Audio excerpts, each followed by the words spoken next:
ஒரே மனுஷன், அவனுக்கு இவன் தீர்க்கதரிசியாக இருக்க விரும்புகிறான். ராஜாவுக்கு தீர்க்க சுவரிப்பதற்கு அநேகருக்கு பிடிக்கும், ஏனென்றால் நிறைய கிடைக்கும். ஆனால் தானியல் தீர்க்கதரிசி உரைக்கிற பொழுது என்ன சொன்னால், காணிக்க வேறொருக்காது கொடும், காணிக்க வச்சே நிறைய போற்றாதிரும்.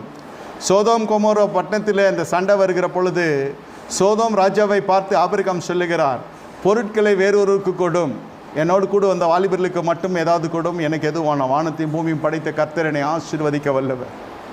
ஆபிரகாமின் ஆசீர்வத்தை நீ சொல்லாதிருப்பதுக்கு உங்கள்கிட்ட இன்னும் எதுவும் வேண்டாம். தேவன் பயன்படுத்துகிற தீர்க்கதரிசிகள் இவர்கள். இந்த பீலை என்ன சொல்லுகிறான், மீதியான ஸ்திரியை உள்ளே அனுப்போம், மோவாபிய ஸ்திரியை உள்ளே அனுப்போம். இஸ்ரேல் புத்திரர்கள் அதில் அவர்கள் ஈர்க்கப்பட்டு இச்சையில் விழுந்து விடுவாங்க. அப்போ கர்த்தர் என்ன செய்வார், விலகி விடுவார். அப்போ எளிதில் மேற்கொள்ளலாம்.